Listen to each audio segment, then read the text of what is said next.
नमस्कार विद्यार्थियों, स्वागत है आपका एडवांस कोचिंग के इस यूट्यूब चैनल पर।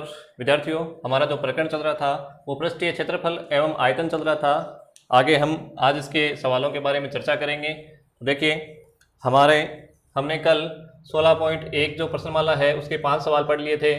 आज हम आगे बात करते हैं प्रश्न संख्या 6। किस प्रकार से देखिए, उदाहरण है अपने पास कि एक घनाभ की लंबाई, चौड़ाई और ऊंचाई का योग दिया हुआ है। एक घनाभ की लंबाई, चौड़ाई व ऊंचाई का योग दिया हुआ है। वो हमें दिया हुआ है, देखिए 19 सेंटीमीटर लंबाई, चौड़ाई और ऊंचाई का योग दिया हुआ है 19 सेंटीमीटर। देखिए, हम यदि लंबाई को L मानते हैं और चौड़ाई को B मानते हैं और ऊंचाई को H मानते हैं, तो लंबाई, चौड़ाई और ऊंचाई का योग बराबर कितना दिया हुआ है? 19 सेंटीमीटर दिया हुआ है, 19 सेंटीमीटर। इसके अलावा हमें इस घनाभ के विकर्ण की लंबाई दी हुई है। देखिए, विकर्ण की लंबाई, घनाभ के विकर्ण की लंबाई हमें दी हुई है।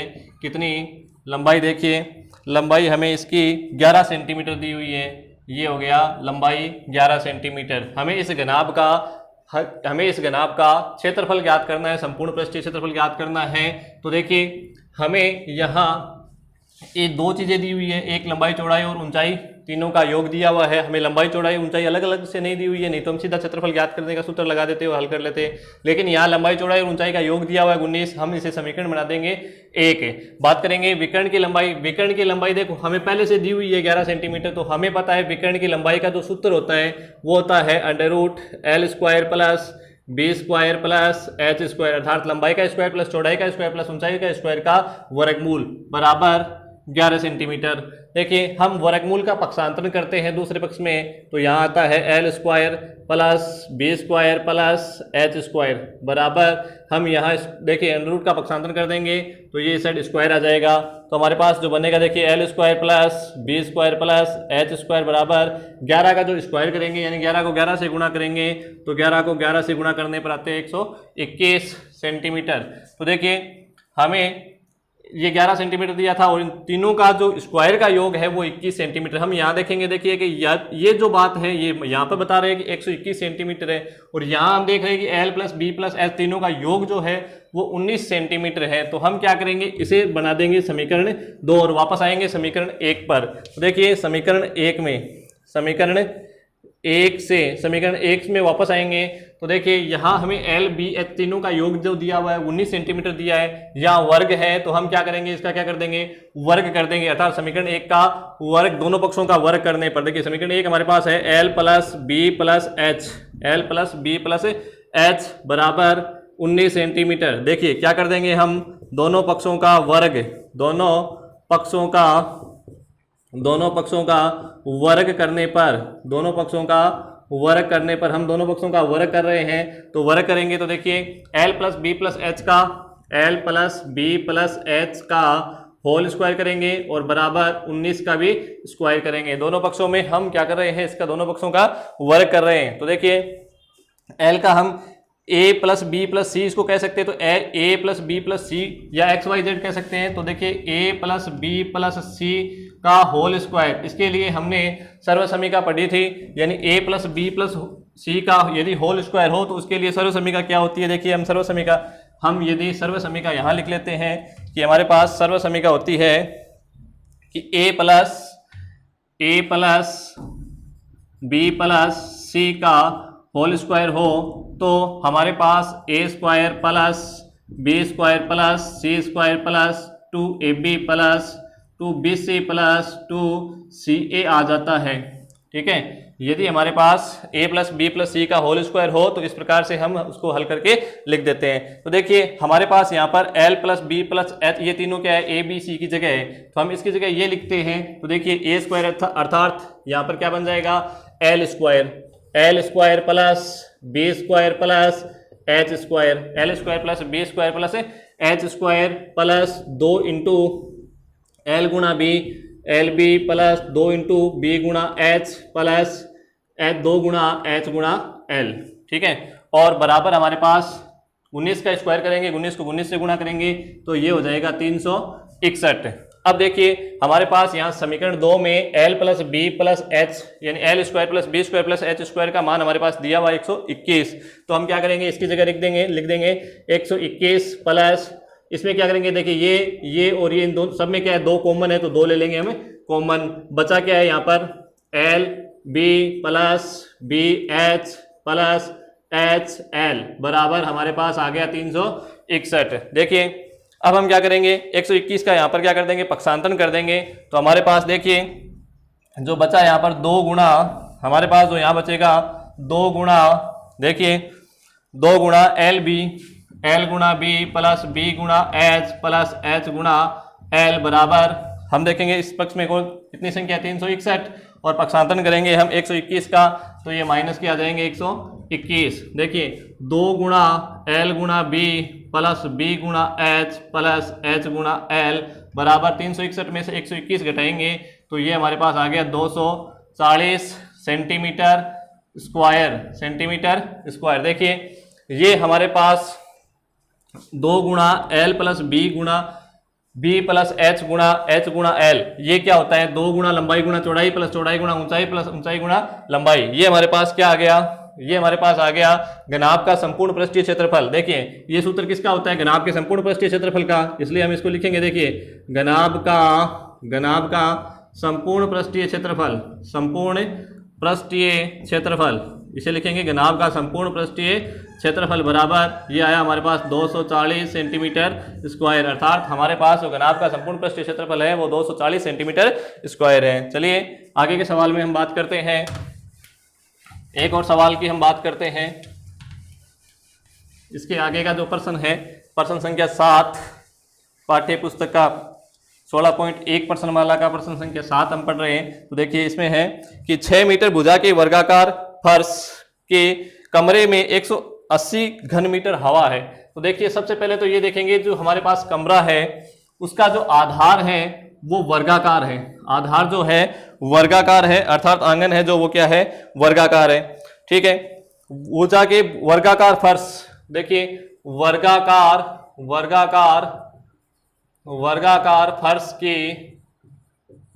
फर्श की भुजा है वो कितनी है, हमारे पास 6 मीटर, कितनी है, 6 मीटर। वर्गाकार फर्श की भुजा जो है वो 6 मीटर है और इस वर्गाकार जो ये कमरा बनता है उसकी हमें ऊंचाई ज्ञात करनी है और इसके अंदर हवा जो दी हुई है, अर्थात आयतन जो दिया हुआ है, देखिए कमरे का आयतन या कमरे में हवा है वो है 180 घन मीटर। हमें इस कमरे की ऊंचाई ज्ञात करनी है तो माना कमरे की ऊंचाई बराबर हम मान लेंगे h मीटर। देखिए हमें यहाँ दिया क्या हुआ है, आयतन पहले से दिया हुआ है और जब कमरे का जो आधार है वो वर्गाकार है तो जो भुजा है वो क्या हो जाएगी, 6 भुजा हो जाएगी, 6 लंबाई भी 6 चौड़ाई भी 6। हमें देखना है कि ये कमरा यदि ऊंचाई इसकी अलग है तो हम इसे घनाभ कह सकते हैं, क्या कह सकते हैं, घनाभ कह सकते हैं। या आप ऐसे कह सकते हो कि प्रत्येक जो, यदि ये घन भी है तो प्रत्येक जो घन है वो घनाभ जरूर होता है। तो देखिए हम यहाँ कमरे का आयतन का दे रखा है, कमरे का आयतन 180 दे रखा है तो कमरे के आयतन का सूत्र लगाएंगे। तो हमारे पास देखिए कमरे का आयतन हमारे पास दिया हुआ है तो कमरे के आयतन का जो सूत्र होता है लंबाई गुणा चौड़ाई गुणा ऊंचाई। कमरे के आयतन का जो सूत्र है लंबाई गुणा चौड़ाई गुणा ऊंचाई बराबर हमारे पास 180। लंबाई और चौड़ाई दोनों समान है क्योंकि जो आधार है वो तो वर्गाकार है, तो लंबाई और चौड़ाई हम 6 और 6 लिख लेंगे और ऊंचाई जो है हमें ज्ञात करनी है इसलिए हम h रख लेंगे बराबर 180 मीटर क्यूब हमें दिया हुआ है। अब देखिए h हमें ज्ञात करनी है, h यहाँ रखेंगे तो 180 और 6 इंटू 6 36 का क्या कर देंगे, पक्षांतरण कर देंगे तो ये 36 यहाँ आ जाएंगे भाग में। तो h बराबर हम 36 का भाग लगाएंगे तो देखिए 36 पंजे होता है 180। हमारे पास जो h है वो कितनी आ जाएगी, 5 मीटर आ जाएगी। ऊंचाई जो है कमरे की 5 मीटर आ जाएगी। आगे बात करते हैं, देखिए एक और प्रश्न की। हमारे पास अगला जो प्रश्न है वो एक घनाभ का ही है। तो देखिए हमारे पास जो घनाभाकार दीवार दी हुई है, हमें दी हुई है घनाभाकार दीवार, घनाभाकार दीवार की माप, घनाभाकार दीवार की माप जो है हमें मीटर में दी हुई है, तो हम इसको देखिए अलग अलग लिखते हैं। लंबाई जो दी हुई है 44 मीटर दी हुई है, 44 मीटर। चौड़ाई जो दी हुई है वो दी हुई है 1.5 मीटर, और ऊंचाई जो दी हुई है, ऊंचाई हमें दी हुई है इसकी 85, ऊंचाई है इसकी 44 मीटर, ऊंची है जो 1.5 मीटर है, ऊंची है जो 1.5 मीटर है, ये ऊंचाई है, और ये चौड़ाई जो दे रखी है वो हमें दे रखी है 85 सेंटीमीटर, 85 सेंटीमीटर। तो देखिए हमारे पास जो ये दो माप है वो तो है मीटर में और ये है सेंटीमीटर में। इसके अलावा हमें इसमें दीवार में लगने वाली जो ईंट है उसकी भी माप दे रखी है, तो ईंट भी देखिए घनाभाकार ही होती है। घनाभाकार ईंट की जो माप है वो भी दे रखी है। कितनी कितनी दे रखी है, देखिए ये है 22 centimetre, 22 centimetre into 22 centimetre into 10 centimetre into 17 centimetre into 17 centimetre. यहाँ देखिए पाठ्य पुस्तक में अपने थोड़ी सी मिस्टेक है, तो मैंने यहाँ पे संख्या इसकी चेंज कर दी है, ये 7 की जगह 17 कर दिया है, या आप यहाँ 85 की जगह भी आप बदलो तो यहाँ 35 कर सकते हो, तो दोनों में बदलने से क्या है हमारा उत्तर जो है सही आ जाएगा। तो देखिए ये हमारे पास जो ईंट की माप है घनाभाकार, और हमें ये पूछा है कि इस दीवार को बनाने में कितनी ईंटों की आवश्यकता होगी, इस माप की कितनी ईंटों की आवश्यकता होगी। तो ये देखिए माप जो है वो सेंटीमीटर में है, और ये जो माप है वो मीटर में भी है, तो हम इसको भी क्या बदल लेंगे, सेंटीमीटर में बदल लेंगे। तो देखिए 44 जो मीटर है उसको 100 से गुणा करेंगे, 44 मीटर को 100 से गुणा करेंगे तो हमारे पास आ जाएंगे 4400 सेंटीमीटर, और 1.5 को यदि हम 100 से गुणा करते हैं तो ये हो जाएगा 150 सेंटीमीटर, और ये 85 सेंटीमीटर पहले से है। मैंने क्यों बदला है, देखिए क्योंकि 1 मीटर में 100 सेंटीमीटर होते हैं, 1 मीटर में 100 सेंटीमीटर होते हैं, और बड़ी इकाई से जब छोटी इकाई में बदलते हैं तो छोटा गुणा होता है, इसलिए गुणा कर दिया। अब देखिए 1 मीटर में 100 सेंटीमीटर, हमने इन दोनों को भी सेंटीमीटर में बदल दिया, ये सेंटीमीटर में है और ये ऑलरेडी हमने सेंटीमीटर में दे रखा है। अब देखिए हमें ये याद करना है कि ये जो दीवार है घनाभाकार, उसमें ये ईंटें कितनी लगेगी, तो हमें याद करना है ईंटों की संख्या, ईंटों की संख्या। देखिए हमें इन ईंटों की संख्या ज्ञात करनी है, तो संख्या किस प्रकार से ज्ञात करेंगे, हम ये देखेंगे कि इस दीवार में दीवार जो है वो कितना स्थान लेती है, अर्थात इस दीवार का आयतन क्या है। अर्थात हम देखेंगे सबसे पहले तो दीवार का आयतन, दीवार का आयतन कितना है, दीवार का आयतन, ठीक है। मान लीजिए ये दीवार जो है वो इतना स्थान घेरती है, ठीक है। अब एक ईंट मान लो इतना स्थान घेरती है, दूसरी ईंट भी फिर इतना ही लेती है, तीसरी ईंट भी फिर इतना ही लेती है, चौथी ईंट भी फिर इतना ही लेती है। तो इस प्रकार से हम ईंटों की संख्या ज्ञात कर सकते हैं कि एक ईंट, यदि ये पूरा क्षेत्र तो दीवार है और ये जो क्षेत्र है वो क्या है, एक एक ईंट है, तो हम एक ईंट के आयतन का इस पूरे दीवार के आयतन में भाग लगा देते हैं। यदि हम इस पूरे दीवार के आयतन में एक ईंट के आयतन का जितना ईंट स्थान घेरती है, एक ईंट जितना स्थान घेरती है उसका भाग लगा देते हैं। दीवार का आयतन बटे ईंट का आयतन, ईंट का आयतन, हम क्या करेंगे दीवार के आयतन में ईंट के आयतन का भाग लगा देंगे, तो हमारे पास ईंटों की जो संख्या है वो प्राप्त हो जाएगी। दीवार का आयतन क्या होता है, लंबाई गुणा चौड़ाई गुणा ऊंचाई, लंबाई गुणा चौड़ाई गुणा ऊंचाई, और ईंट का जो आयतन होता है वही वापस, ईंट भी घनाभाकार है तो लंबाई गुणा चौड़ाई गुणा ऊंचाई। देखिए लंबाई गुणा चौड़ाई गुणा ऊंचाई, तो लंबाई गुणा चौड़ाई गुणा ऊंचाई दीवार की जो दी हुई है वो दी हुई है 4400 सेंटीमीटर, इंटू चौड़ाई जो है 150 सेंटीमीटर, इंटू 85 सेंटीमीटर। देखिए बटे में LBH, इसके किसके, ईंट के, तो ईंट के हमारे पास है 22 इंटू 10 इंटू 17। अब देखिए अब यदि हम इसको काटते हैं तो हमारे पास यहाँ जीरो से ये जीरो कट जाएगा, 17 के फाड़े से काटेंगे तो 17 पंजे 85, ये 5 बार कट जाएगा, और 22 के फाड़े से काटते हैं तो 22 दूनी 44, तो ये 200 बार कट जाएगा। अब हमारे पास जो संख्या बची है वो कितनी बची है, देखिए यहाँ पर ये 200 बचा है, इसके अलावा ये 15 बचा है, इसके अलावा ये 5 बचा है। गुणा करेंगे 15 को 5 से 75, 75 को 2 से तो 150, और 2 जीरो भी है तो ये 2 जीरो 150, यानी कि 15,000 ईंटों की आवश्यकता होगी, 15,000 ईंटों की आवश्यकता होगी ये दीवार बनाने में। ये दीवार बनाने में कितनी ईंटों की आवश्यकता होगी, हमें 15,000 ईंटों की आवश्यकता होगी। तो इस प्रकार का जैसा भी सवाल आ जाए, देखिए दीवार बनाना हो, मकान बनाना हो, तो हम क्या करेंगे, उसका कुल आयतन ज्ञात कर लेंगे, कुल आयतन ज्ञात कर लेंगे दीवार का, और एक ईंट के आयतन का जितना स्थान ईंट घेरती है, अर्थात एक ईंट के आयतन का हम क्या लगा देंगे, उसमें भाग लगा देंगे, तो हमारे पास उन ईंटों की संख्या प्राप्त हो जाएगी। अब देखिए आगे बात करते हैं हम एक और प्रश्न की, जिसमें हमें घनाभ की लंबाई, चौड़ाई और ऊंचाई पुनः दी हुई है कि घनाभ की लंबाई, चौड़ाई और ऊंचाई दी हुई है, और उसमें ये पूछा है कि यदि ये एक कमरा हो तो उसमें लंबी से लंबी कितनी छड़ आ सकती है। तो देखिए जो घनाभाकार कमरा है, घनाभाकार कमरे की लंबाई जो है 10 मीटर है, और चौड़ाई जो है 8 मीटर है, चौड़ाई है 8 मीटर, और ऊंचाई जो है वो है 6 मीटर।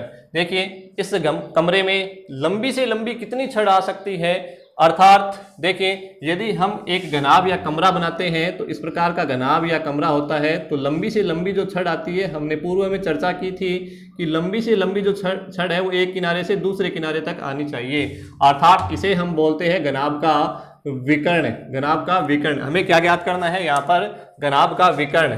देखिए हमें ज्ञात करना है यहाँ पर घनाभ का विकर्ण। तो घनाभ का विकर्ण किस प्रकार से ज्ञात करेंगे, हमारे पास इसके लिए सूत्र होता है लंबाई का स्क्वायर प्लस चौड़ाई का स्क्वायर प्लस ऊंचाई का स्क्वायर।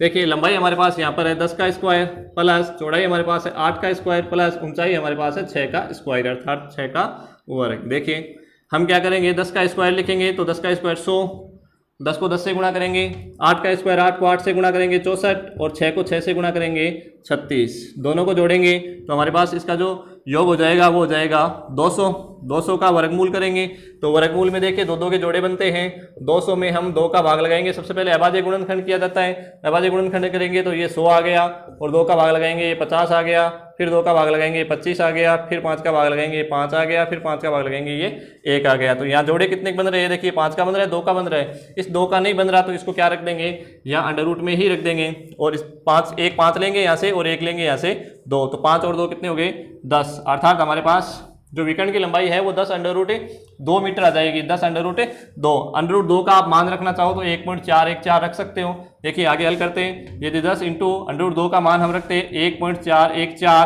तो 10 से गुणा कर देंगे तो ये हो जाएगा 14.14 मीटर। तो ये भी आप हल कर सकते हो। देखिए हम यदि विकर्ण ज्ञात करते हैं तो 10 अंडर रूट 2 यहाँ तक रखते हो तो ये भी सही है, और ये आगे आप 1.414 से गुणा कर देते हो, अंडर रूट 2 का मान होता है, अंडर रूट 2 का मान होता है कितना 1.414, ये हमें भाग विधि से निकालना पड़ता है। तो देखिए ये हो जाएगा हमारे पास 14.14 मीटर। इस प्रकार देखिए हमने घनाभ का विकर्ण ज्ञात करना सीख लिया है। अब हम आगे के सवालों में चलते हैं। तो देखिए हमारे जो आगे का प्रश्न है वो है कि एक घन का आयतन 512 घन मीटर है। घन का आयतन हमें दिया हुआ है, घन का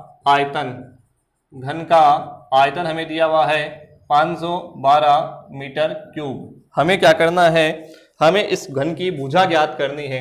तो घन का आयतन पहले से दिया हुआ है, तो घन के आयतन का जो सूत्र होता है वो हमें पता ही है क्या होता है, भुजा का क्यूब होता है, और बराबर दिया हुआ है 512। हमें भुजा ज्ञात करनी है तो भुजा यहाँ रख लेंगे और क्यूब का पक्षांतरण कर देंगे, तो ये किस में बदल जाएगा, अंडर क्यूब में बदल जाएगा। ठीक है, अंडर क्यूब में बदल जाएगा, अर्थात घनमूल में बदल जाएगा। घनमूल में 3 के जोड़े बनाए जाते हैं। मैं 512 का देखो 512 इसका घनमूल करता हूँ, 2 का भाग लगाया जाता है, 2 का भाग चला जाएगा इसमें पूरा लगा देंगे। देखिए ये हो गया 256, 2 का भाग लगाएंगे तो ये हो गया 128, 2 का भाग लगाएंगे तो ये हो गया 64, 2 का भाग लगाएंगे 32, फिर 2 का भाग लगाएंगे तो ये हो जाएगा 16, फिर 2 का भाग लगाएंगे तो ये हो जाएगा 8, फिर 2 का भाग लगाएंगे तो ये हो जाएगा 4, 2 का भाग लगाएंगे तो 2, फिर 2 का भाग लगाएंगे 1। जोड़े कितने बनाने हैं, घनमूल में 3 के बनाने होते हैं, तो ये 3 का 1, ये 3 का 1 और ये 3 का 1, अर्थात 1, 2 और 3 गुणा करेंगे इन तीनों को तो ये हो गए 8। देखिए 512 का जो घनमूल होता है वो 8 मीटर होता है, तो भुजा हमारे पास क्या आ गई 8 मीटर। हमें घन की भुजाई ज्ञात करनी थी तो भुजा आ गई हमारे पास 8 मीटर। आइए आगे के सवाल की बात करते हैं। इस घन की भुजा हमारे पास प्राप्त हो गई 8। ठीक है, आगे एक दीवार की लंबाई चौड़ाई और ऊंचाई फिर से हमें दी हुई है और इसी प्रकार से ईंट दी हुई है और ईंटों की संख्या ज्ञात करनी है। तो मेरे ख्याल से इस प्रकार का सवाल मैं पहले करवा चुका हूँ, ये आप कर सकते हो। आगे एक सवाल और है, देखिए वो दिया हुआ है कि ये घनाभ की लंबाई और चौड़ाई और ऊंचाई का अनुपात दिया हुआ है। घनाभ की लंबाई चौड़ाई व ऊंचाई का अनुपात जो दिया हुआ है वो हमें दिया हुआ है। देखिए कितना 5:3:2। देखिए अनुपात का मतलब समझिए कि यदि आपके पास भुजाएं इस प्रकार से हो 10 और 6 और 4, इस प्रकार से यदि भुजा है, लंबाई चौड़ाई और ऊंचाई है, तो हम क्या करते हैं, किसी पाड़े से काटकर इसको छोटा करके लिख देते हैं 5, 3 और 2। किसी से, ये जरूरी नहीं कि ये भुजाओं अलग से हो सकती है, अनुपात ये होता है, अनुपात ये आना चाहिए वापस, ठीक है। किसी पाड़े से काट के ये छोटी करके लिखी हुई है, ठीक है, किसी पाड़े से काट के छोटी लिखी हुई, तो वो पाड़ा हम मान लेते हैं एक्स से काटा होगा। हम क्या करेंगे, इसको वापस वो लाने के लिए एक्स से क्या कर देंगे, गुणा कर देंगे, तो हमारे पास वापस क्या आ जाएगी, भुजा आ जाएगी। देखिए जो घनाभ की भुजाएं हैं, माना घनाभ की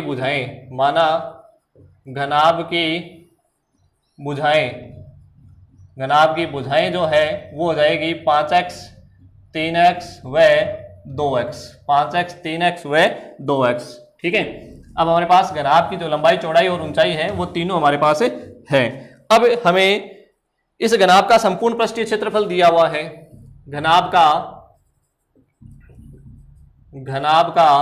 संपूर्ण पृष्ठीय क्षेत्रफल ये हमें दिया हुआ है। कितना दिया हुआ है, हमें दिया हुआ है 558 सेंटीमीटर स्क्वायर, ठीक है। हमें क्या ज्ञात करना है, इसकी कोरों की माप। अब देखिए कोर किसे कहते हैं, कोर कहते हैं लंबाई चौड़ाई ऊंचाई या भुजा को, ठीक है। हमें भुजाओं की लंबाई चौड़ाई ऊंचाई का मान ज्ञात करना है, ठीक है। हमें देखिए एक जो ये घनाभ है उसका नाम ये भी आता है षटफलक, समांतर षटफलक, ठीक है, समांतर षटफलक। अब षट का मतलब 6 हो गया और फलक का मतलब फलक जो पास सा होता है वो हो गया, ठीक है। तो षटफलक का मतलब एक क्या हो गया, 6 फलकों वाली आकृति क्या होती है, घनाभ होती है, घन होती है। तो प्रत्येक घन को हम घनाभ कहेंगे। तो ये आप क्या कह सकते हो, आप इसे घनाभ भी कह सकते हो। एक उदाहरण इस प्रकार से आए तो आप षटफलक को समझ सकते हो। देखिए अब घनाभ का संपूर्ण पृष्ठीय क्षेत्रफल हमें 558 दिया हुआ है, तो हमें इसकी कोरों की माप ज्ञात करनी है। तो सबसे पहले देखेंगे संपूर्ण पृष्ठीय क्षेत्रफल दिया हुआ है, तो हम यहाँ पर संपूर्ण पृष्ठीय क्षेत्रफल का सूत्र लगा लेंगे, 2 गुणा लंबाई गुणा चौड़ाई प्लस चौड़ाई गुणा ऊंचाई प्लस ऊंचाई गुणा लंबाई। ये हो गया घनाभ का संपूर्ण पृष्ठीय क्षेत्रफल, बराबर मान पहले से हमारे पास है कितना, 558। अब 2 के तो 2 रख दिए, लंबाई और चौड़ाई हमारे पास है कितनी, 5x into 3x plus 3x into ऊंचाई हमारे पास वापस है 2x प्लस ऊंचाई वापस 2x और इंटू लंबाई हमारे पास है 5x। ये रख दिया बराबर 558 पहले से दिया हुआ है। 2 सबसे पहले बाहर है, इसका पक्षांतरण कर देंगे, दूसरे पक्ष में ले जाएंगे और देखिए यहाँ हमारे पास इनको गुणा करेंगे तो 15x² प्लस इनको गुणा करेंगे तो 6x² प्लस इनको गुणा करेंगे तो ये हो गया 10x², ठीक है। 5 को 3 से गुणा किया 15 और x को x से गुणा किया x², 3 दूनी 6 और x², 2 पंजे 10 और x² बराबर 558 है यहाँ पर। और हम यहाँ क्या कर देंगे, इस 2 को ले आएंगे तो यहाँ हो गया 2 का भाग, इनको जोड़ेंगे तो 15 6 21 और 10 31, ये हो जाएगा 31x² बराबर, यहाँ देखिए इसमें भाग लगाएंगे तो ये गया 2 दूनी 4, 7 दूनी 14, 1 और 9 दूनी 18, ठीक है।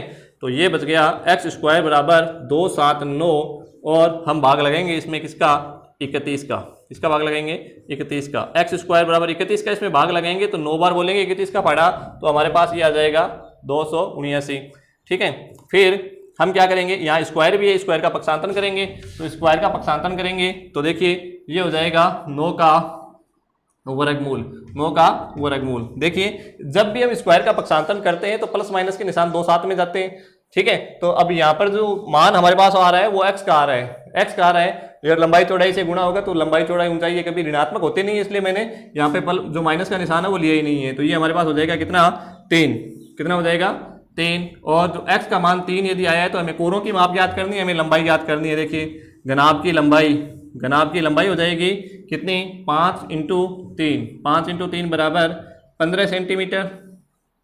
और चौड़ाई जो है हमारे पास हो जाएगी, ये घनाभ की चौड़ाई बराबर है, वो हो जाएगी देखिए 3 इंटू 3 बराबर 9 सेंटीमीटर। और ऊंचाई जो है वो देखिए ये हो जाएगी 2 इंटू 3 बराबर 6 सेंटीमीटर। एक बात का आपको ध्यान रखना है, यदि ये सेंटीमीटर में है तो ये भी सेंटीमीटर में ही होगी, और ये मीटर में है तो ये भी मीटर में ही होगी। ठीक है, आगे चलिए। अब देखिए इस प्रकार का यदि हम सवाल आता है हमारे, तो यदि अनुपात दिया हो और उसका भुजा ज्ञात करके इसका पूछ लेता है आयतन, क्या पूछता है प्रश्न वाला, आयतन पूछता है। तो आयतन, अब हमारे पास लंबाई, चौड़ाई और ऊंचाई है, हम इसका आयतन भी आराम से ज्ञात कर सकते हैं। तो इस प्रकार से देखिए हमने घन और घनाभ से संबंधित अनेक उदाहरण पढ़ लिए हैं। मेरे ख्याल से आपको ये प्रकरण समझ में आ गया होगा। अब आप इस प्रकरण का, घन और घनाभ का अभ्यास कीजिए। अगले प्रकरण में हम बेलन पढ़ेंगे, बेलन का आयतन और पृष्ठीय क्षेत्रफल ज्ञात करना सीखेंगे। नमस्कार।